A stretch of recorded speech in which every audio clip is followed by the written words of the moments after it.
Que a paz esteja convosco, Deus os abençoe. Eu quero ler com vocês a palavra de Deus, amém? Então vamos lá. Jonas capítulo 1 e o verso 8 diz assim: Então lhe disseram: Declara-nos tu agora, por que razão nos sobreveio este mal? Que ocupação é a tua? E de onde vem? Qual é a tua terra? E que povo és tu?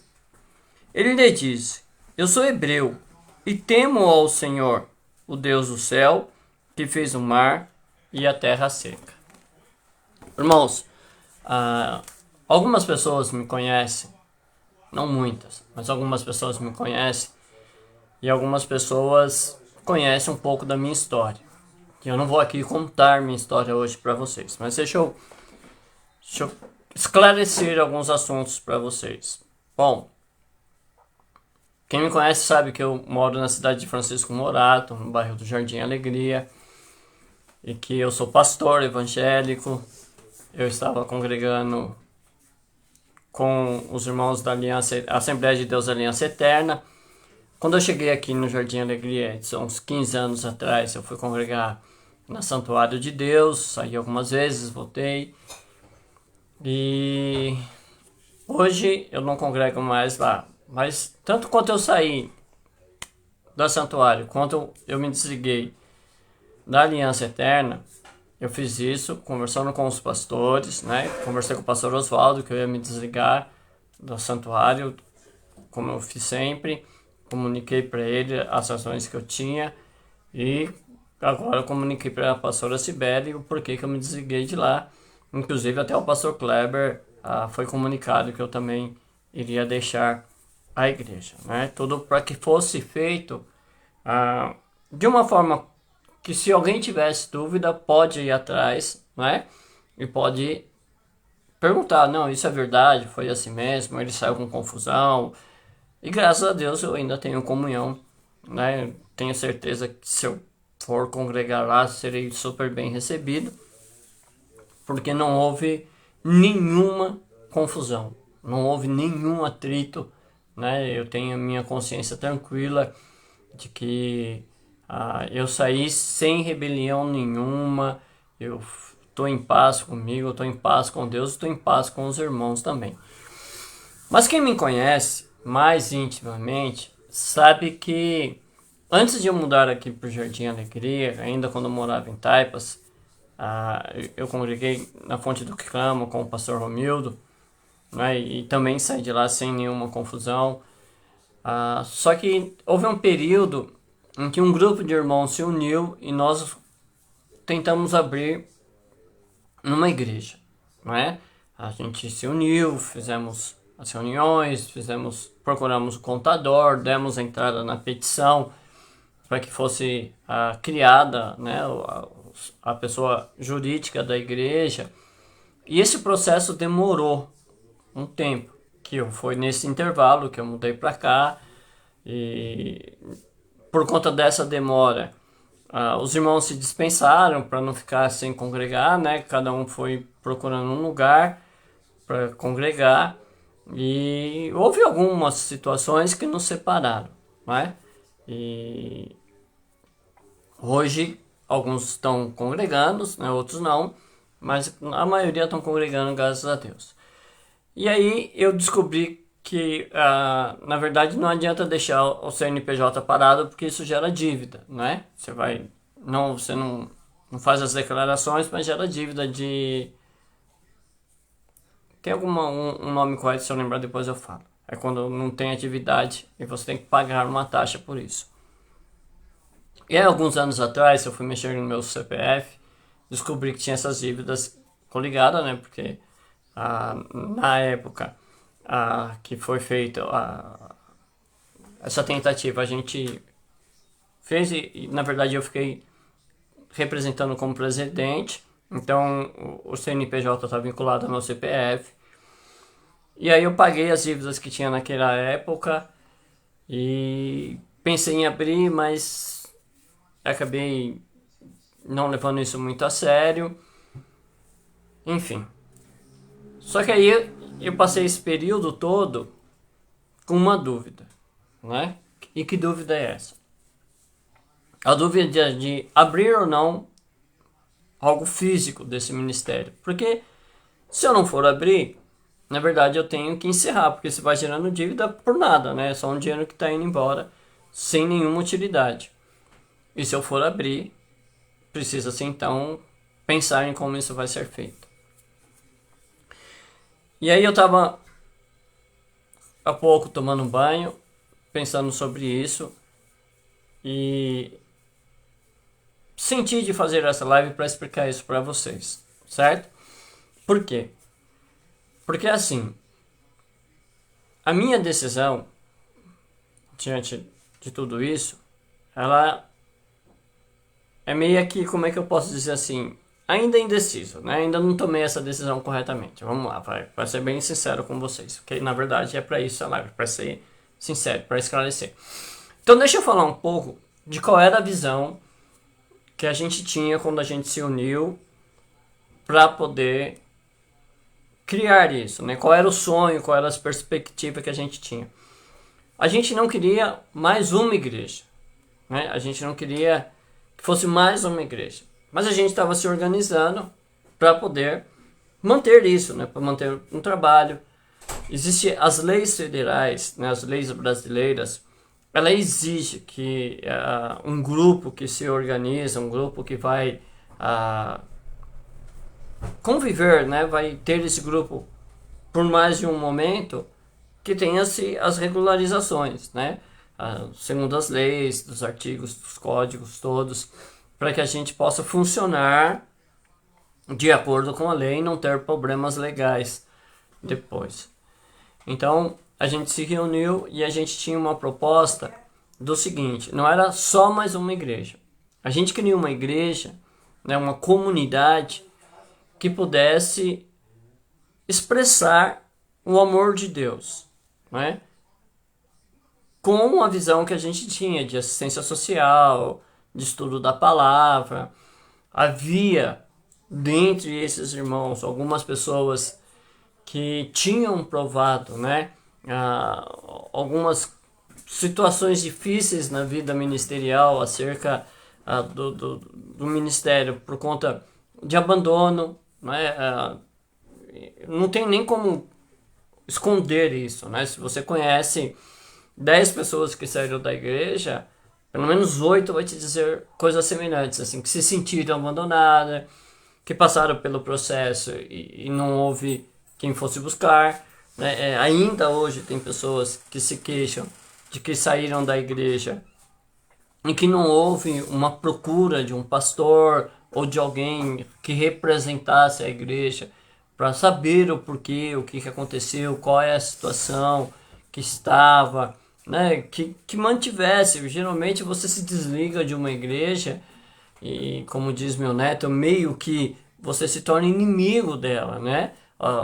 Os irmãos às vezes passam por você e não te saúdam, não fazem uma visita. Então é difícil. Eu mesmo experimentei isso na pele, porque o período que eu fiquei afastado da igreja, muito tempo atrás, o que aconteceu?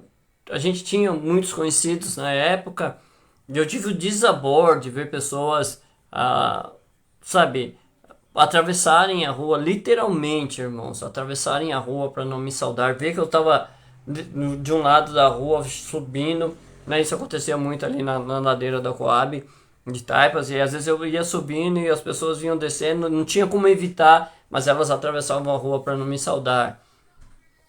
Como eu tive alguns problemas domésticos, mesmo nessa época que eu estava afastado, eu precisava orar, e aí eu tinha que me refugiar muitas vezes no monte para orar.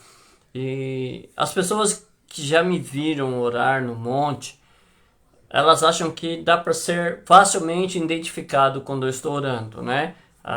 Segundo eles, não é muito difícil de identificar que sou eu que estou orando. Eu nunca parei para fazer uma análise, mas pode ser verdade isso. E o que acontece? Eu já tive o dissabor, por exemplo, de estar orando, ou eu chegar num lugar, eu nem entrar, né? Porque quem conhece o monte de Parada de Taipas ali do Jardim Vitória Regia, acho que hoje nem pode mais subir lá.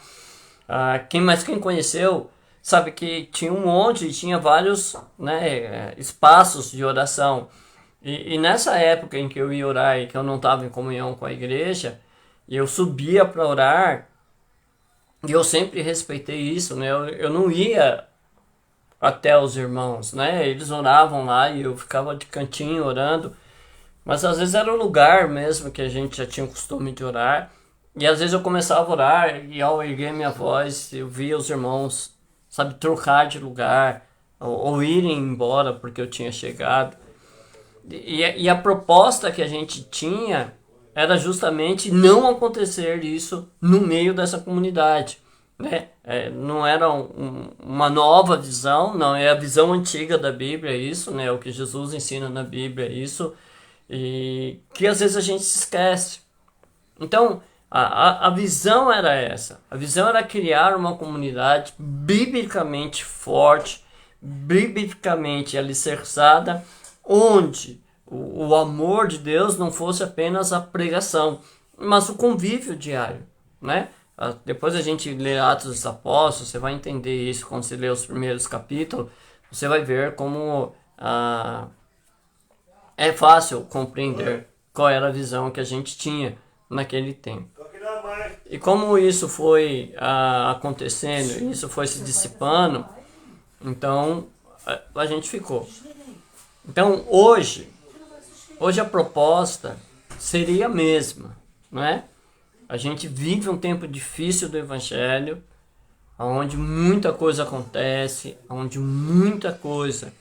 eu não vou dizer que não deveria acontecer, porque isso é bíblico, né, irmãos? Se eu disser que não deveria acontecer, eu quero dizer que eu não quero que a Bíblia se cumpra. Então, é lícito que essas coisas aconteçam. Mas existem muitas situações que estão aí gerando conflitos doutrinários, né, acerca do Evangelho. Toda essa místicas que fizeram com a filosofia, né, com a neurolinguística, toda essa linguagem que estão tentando trazer para o Evangelho, e eu faço uma ressalva aqui, que eu acho que seria super legal usar esses recursos se com isso não se perdesse a essência da palavra, né? Porque na verdade esses recursos são de grande valia. A filosofia é imprescindível, né? A Bíblia diz que a gente deve meditar na palavra de noite. Filosofia é justamente isso, é pensar nas coisas, não é? E a neurolinguística, que ajuda a gente a compreender algumas questões, né, das nossas ações e reações e alguns padrões da nossa vida, também seria de muita valia se com isso não se perdesse, né, a essência da palavra de Deus. E muitos dos que estão tentando fazer essa junção estão se perdendo. Então é um perigo que a gente corre. Talvez um perigo necessário, porque talvez a gente, né, hoje precise compreender tudo isso, mas aí é uma questão da gente manter a palavra de Deus em primeiro lugar. E tendo em vista tudo isso, se a gente for colocar isso em prática, então a primeira questão é que isso seja um firme alicerce, a palavra de Deus. O que tudo isso tem a ver com Jonas, né? Jonas, ele tem um mandamento de Deus, né? Ele tem uma ordem de Deus para fazer uma obra, que é ir até Nínive e pregar lá a palavra de Deus. Mas a gente não sabe o porquê, né? A Bíblia não esclarece o porquê Jonas ele decidiu não fazer isso, não é? Jonas ele foi, na verdade, na contramão, e ele, ao invés de ir fazer o que Deus mandou, ele foi passear, né? Foi passear, foi viver sua vida. Deixa a vida me levar, a vida leva eu. Entrou no navio e achou que estaria tudo certo. No meio da história, navio em alto mar, então vem uma tempestade e assola o navio, não é? Assola o navio. E aí então o desespero entra, começam a se desfazer das coisas, até que encontram ele lá dormindo, e aí chamam ele, e aí cada um está procurando com o seu Deus aquilo que pode, né, para ver o que está acontecendo, segundo as suas crenças, e perguntam para ele. Então fazem uma pergunta, fazem assim, ó. Então lhe disseram: declara-nos tu agora, por que razão nos sobreveio este mal? Não é? A gente sabe, estamos cansados de ver as pessoas dizer, né, que cada um é responsável por si. Cada um é responsável por si. Isso é fato, não é? Aquilo que o homem plantar, isso ele colherá. Não se dirá mais, olha, os pais comeram as uvas verdes e os dentes dos filhos embrotaram, porque cada alma que pecar, essa morrerá. Porém, irmãos, a Jonas tinha uma missão, e o não cumprimento dessa missão gerava desconforto a outras pessoas. Por exemplo, se naquela época, não é, a gente tivesse conseguido abrir o ministério, manter a visão que o desafio não é abrir um salão, né, uma portinha, não. O desafio é manter a sã doutrina com crescimento. A gente lê Atos dos Apóstolos, já nasce ali 120 pessoas, está tudo de boa, estão orando em comunhão, né? Vem o Espírito Santo para ajudar eles. Começa, Pedro faz uma pregação, 3.000 almas aceitam Jesus, depois mais 2.000 almas vão aceitar Jesus. E aí quando você chega no capítulo 5, olha que não é muito distante, né? Porque vai relatar a prisão de Pedro e João, alguns acontecimentos, alguns milagres. E quando você chega no capítulo 5, 6 ali, já tem problema. Por quê? Porque os gregos já acham que estão sendo injustiçados. Então crescer gera problema. E manter a sã doutrina gera problema, não é? A gente vê hoje, por exemplo, algumas coisas que a gente assiste e que às vezes não se questiona, né? Mas, por exemplo, a visão celular da igreja, né, que alguns criticam, que alguns apoiam, e eu não estou aqui para nem criticar e nem apoiar, mas se eu não estiver enganado, isso nasce na Argentina. E qual era a visão celular? A original, né? Qual é a visão original do celular? É o seguinte, é um líder que discipula 12. E desses 12, cada um se torna líder e discipula 12. E cada um desses 12 discipula... Então, uma célula é composta de 13 membros. O mestre e os discípulos. Certo? No Brasil, chegou a ter células de 300 pessoas. Não é visão celular. Não é visão celular. A visão celular original entregue àqueles pastores foi essa. É 12 que vão discipulando os 12 e aí sim formando as células de igual tamanho, né, de igual competência, porque as células do corpo têm formas diferentes, mas é assim, nessa proporção. E aí então a gente vê que às vezes uma coisa dá certo em um lugar e as pessoas simplesmente copiam, não é? Simplesmente copiam.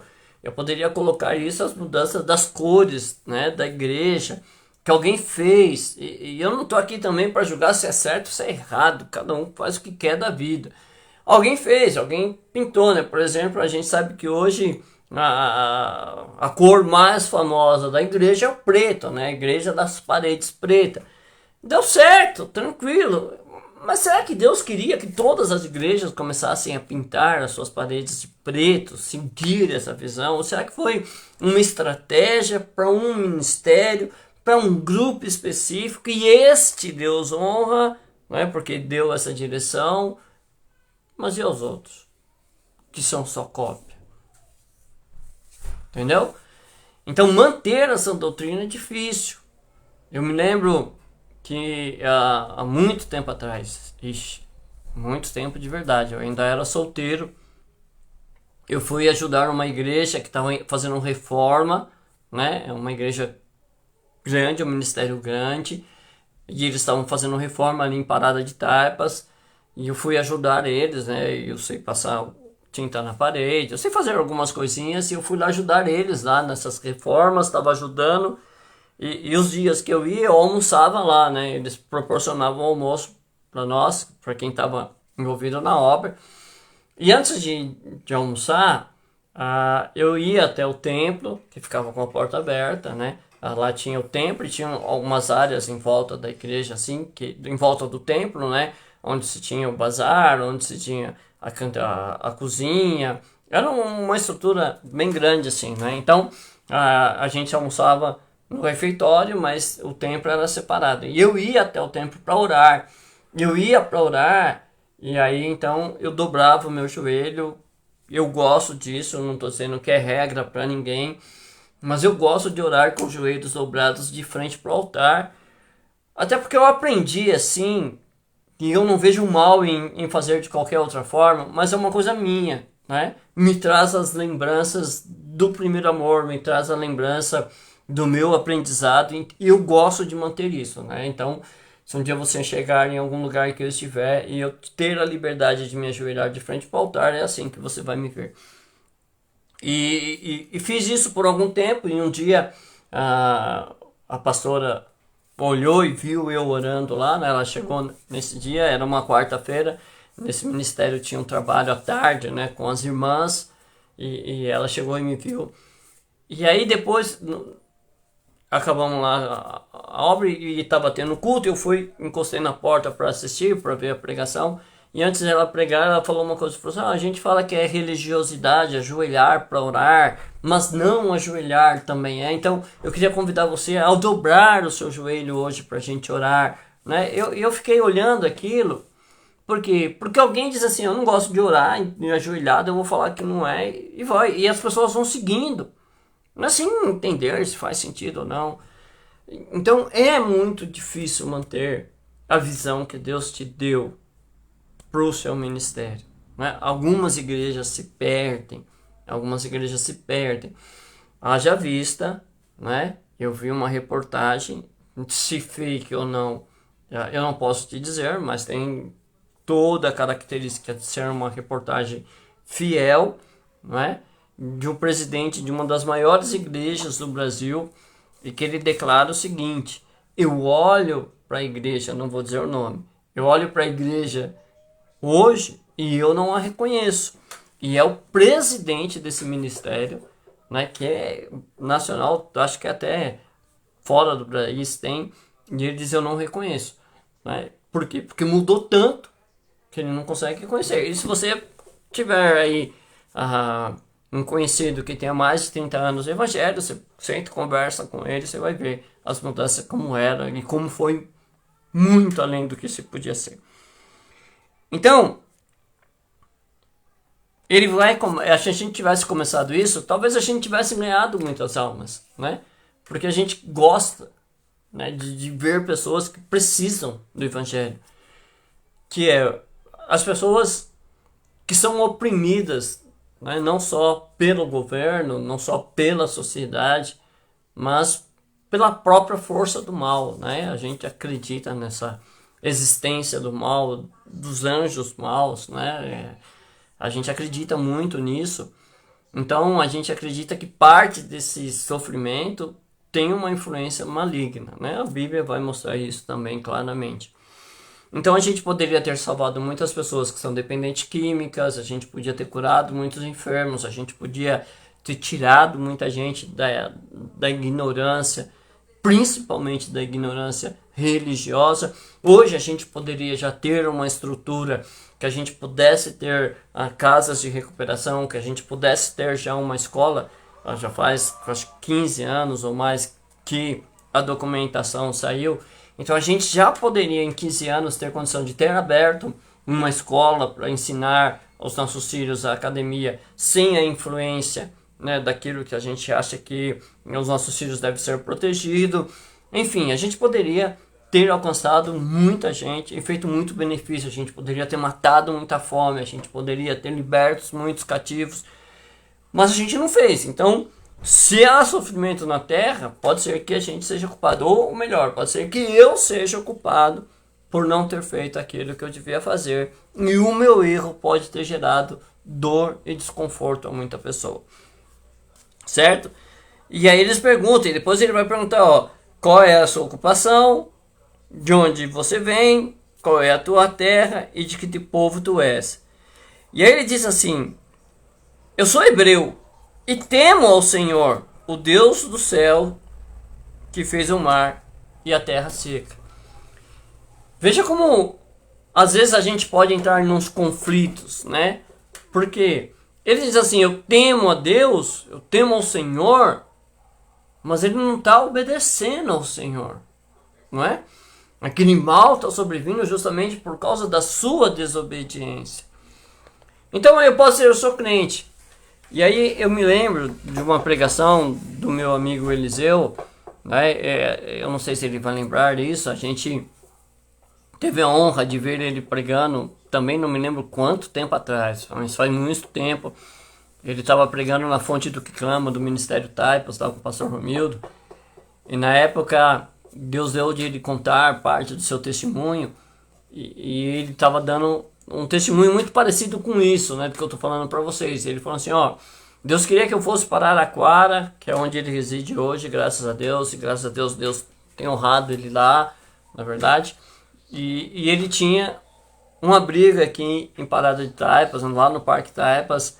E aí ele disse assim, irmãos, eu não ia sair da igreja, né? Eu não ia deixar a igreja, eu ia sair do centro da vontade de Deus para mim.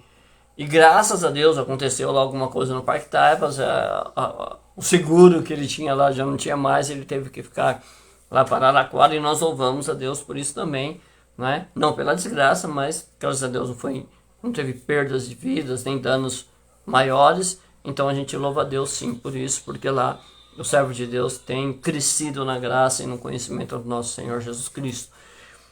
E é isso, eu não posso dizer para você, eu saí da igreja, não, eu ajudei 11 anos, né? Não sei se ajudei ou atrapalhei pastor Oswaldo, já ajudei outros pastores, né? Agora, como por exemplo, estou ajudando a pastora Cibele, mas eu saí do centro da vontade de Deus, não é? Agora, eu vou abrir a igreja. Tá, mas é assim fácil? Não é. Não é, porque se tem uma coisa que eu questiono muito, é a forma que as igrejas surgem. Não é? Hoje mesmo eu postei um vídeo, né? Eu falei, eu conheço algumas igrejas, por exemplo, que os pastores simplesmente abandonaram, ou morreu, faleceu o pastor, e aí, em vez de fazer, né, o que era correto, que é de juntar o presbitério, fazer uma eleição para escolher entre os líderes, né, entre os pastores, entre os homens ungidos, alguém para continuar a obra, o que acontece? Alguém assume isso, sem unção, sem chamado, sem vocação, aí diz assim, vamos embora. E às vezes dá certo, e eu acho que é pior quando dá certo, né? Porque quando dá certo não há arrependimento, a gente arrepende quando a gente faz alguma coisa errado, a gente sente a dor. Mas tem muita gente aí que usurpou a igreja, né? Rebelião, pessoas que se dividiram, enfim, cada um vai ser julgado pela sua obra. Eu não me rebelei contra ninguém, e a decisão de abrir a igreja me traz muita paz, porque se for mesmo abrir a igreja, o ministério, o que acontece? Eu não estou membrado em igreja nenhuma, não estou me rebelando contra ninguém, não vou levar membro de ninguém, né? A gente conhece essas histórias também, pastor que sai da igreja e leva o rebanho. Não, comigo não vai acontecer isso. Não era uma visão que a gente tinha no início, não era uma visão inicial de arrebanhar ovelhas de outros pastos. Pelo contrário, a gente não quer ser inimigo de ninguém. Eu espero que Deus me ajude muito para que eu tenha humildade de me colocar no meu lugar. O ministério não nasce para combater nenhuma igreja, tá? A gente não tem esse propósito. Como eu disse, cada um vai dar conta de si mesmo. A gente não nasce com o sentimento de disputa, porque se Deus permitir que seja aberto, né? Porque tudo depende dele, irmãos. Se Deus permitir que seja aberto e queira nos ajudar, ele vai enviar almas, irmãos, não é? Tem muita gente sofrendo aí, eu não preciso ir atrás de ninguém. É claro, se você me perguntar assim, pastor, o senhor gostaria de escolher uma equipe para começar. Claro, presbítero Eliseu com sua esposa, nossa irmã Diaconisa Márcia, presbítero João Batista com sua esposa missionária Cristina. Quem mais que tem? Eu não vou falar porque eles estão lembrados, né? Já falei dois, desculpe aí, irmãos, me perdoem, né? Mas tem muita gente que eu gostaria que estivesse junto comigo nessa empreitada e que não estão, né? Pessoas boas de obra, pessoas que são capazes, pessoas que têm o desejo, né, de crescer, de ver a obra de Deus, de repensar o Evangelho, porque tem que ter coragem. Não é, a gente não quer revelação nova, não. A gente quer ver o que a gente esqueceu desse Evangelho e a gente precisa disso. Então, o que o ministério quer é uma coisa saudável, irmão, sabe? Quando depender de nós, ter pactos com todos. Eu não vou atrás de ovelha de ninguém, sabe? Eu tenho muita fé em Deus, que se Deus realmente quiser que esse trabalho se inicie, que isso vá para frente, mas se é obra de Deus, ninguém pode impedir. Então eu tenho muita fé que se isso for o sonho de Deus, se isso estiver nos planos de Deus, as pessoas vão aparecer, não é? Deus vai colocar as pessoas para que a gente possa edificar um nome de louvor a Ele, não é? Essa obra, ela não é minha, não é meu ministério, não. Se tudo der certo, é o ministério de Deus, irmãos, que vai ser administrado segundo a palavra de Deus. Eu estarei representando como presidente, sim, mas a gente vai seguir todas as normas, não é porque eu sou presidente que eu serei interino. Se eu pisar na bola, o meu cargo pode ser tomado por qualquer outra pessoa. Né? A gente não quer ser dono de nada, a gente quer apenas ter trabalho e levar esse trabalho adiante. Né? A gente quer ajudar pessoas a se libertarem dos seus vícios, dos seus traumas, dos seus medos, das suas culpas. A gente quer ajudar as pessoas a viverem a vida abundante que Jesus veio trazer. E para isso a gente precisa de se organizar, né?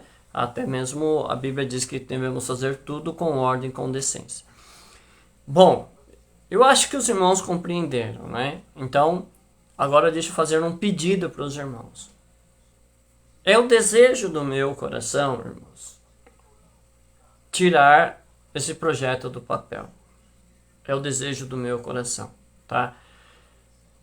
Como algumas vezes eu pensei e acabei retrocedendo, e eu não quero mais fazer isso. Então eu vou pedir que os irmãos me ajudem em oração. Não é para, Senhor, abençoe. Não, Senhor, não. Eu queria que os irmãos orassem para que, se for a vontade de Deus, não é? Se for a vontade de Deus, isso aconteça. E que, se não for, irmãos, que se dissipe de vez, não é? Hoje eu estou pronto. Talvez por isso essa live está acontecendo. Hoje eu estou pronto, tanto para o sim como para o não do Senhor. Se disser sim, mangas arregaçadas e vamos trabalhar. Se disser não, tome em paz. Entregamos esse documento, encerramos isso, acabamos com essa história, não é? Não vou passar para ninguém porque não faz sentido, né? É um sonho nosso e se tiver que ser, vai ser nosso.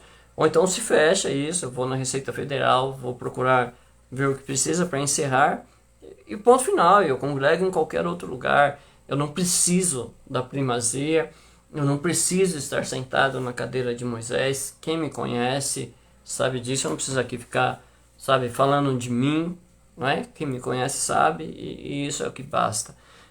Paulo diz que a nossa vida deve ser uma carta escrita, né?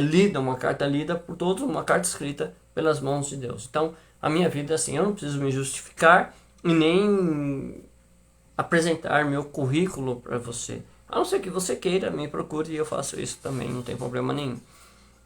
Então, eu peço que vocês orem para que Deus me ajude a entender se é a vontade dele, se ele quer que isso aconteça, não é?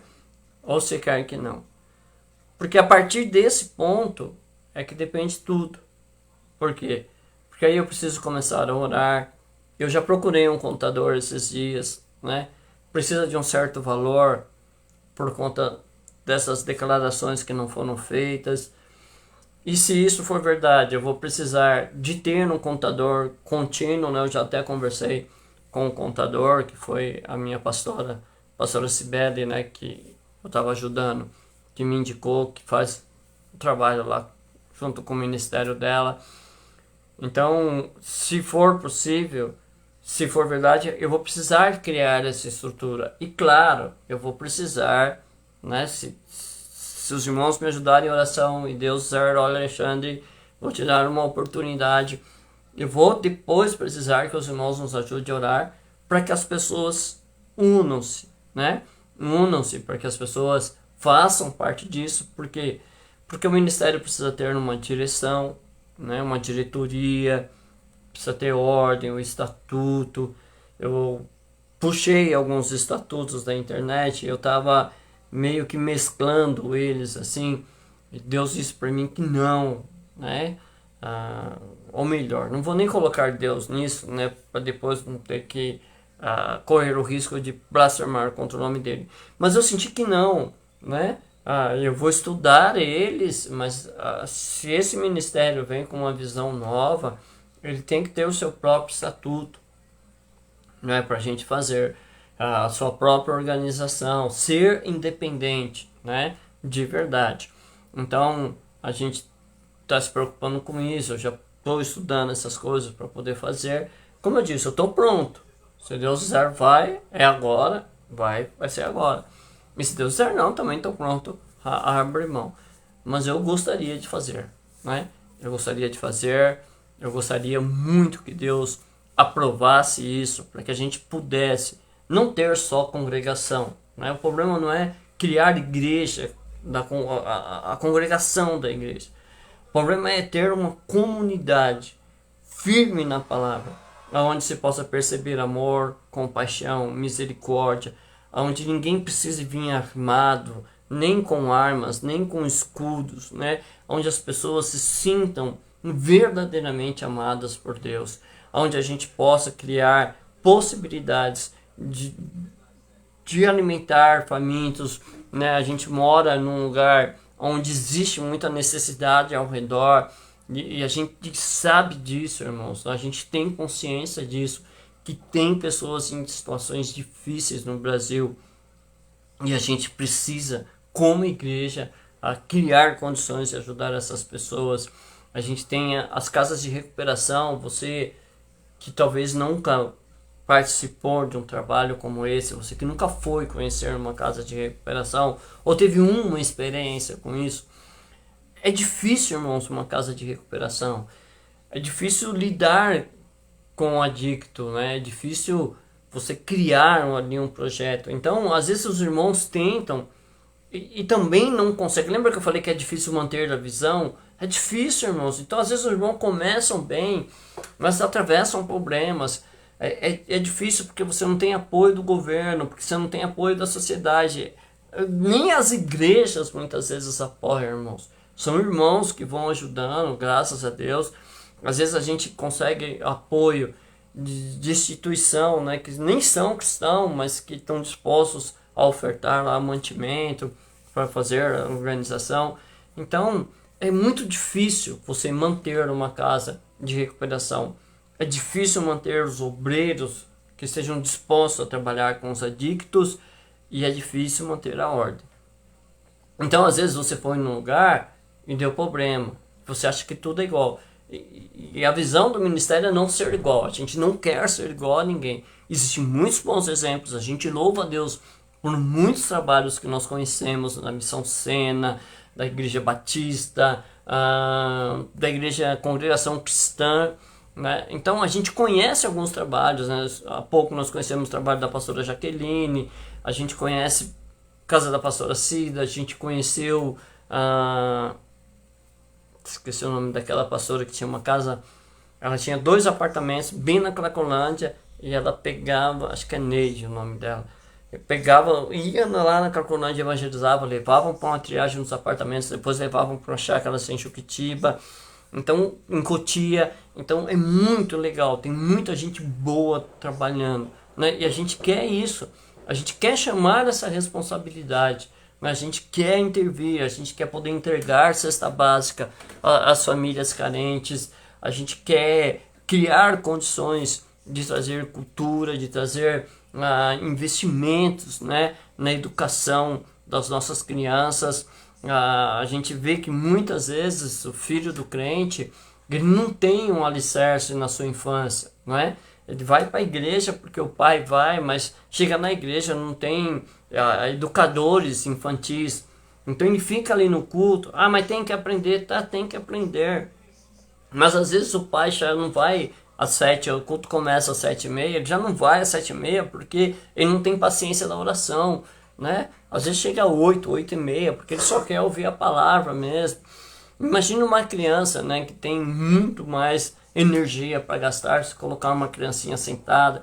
Então precisa ter educadores que sejam capazes de em um espaço, não é tirar do culto, mas em um espaço apropriado, adaptado para a criança, eles possam pregar o evangelho a essas crianças, que a gente possa fazer com que essas crianças se apaixonem pelo evangelho sem se sentir fardo, né, sem se sentir pesado com isso.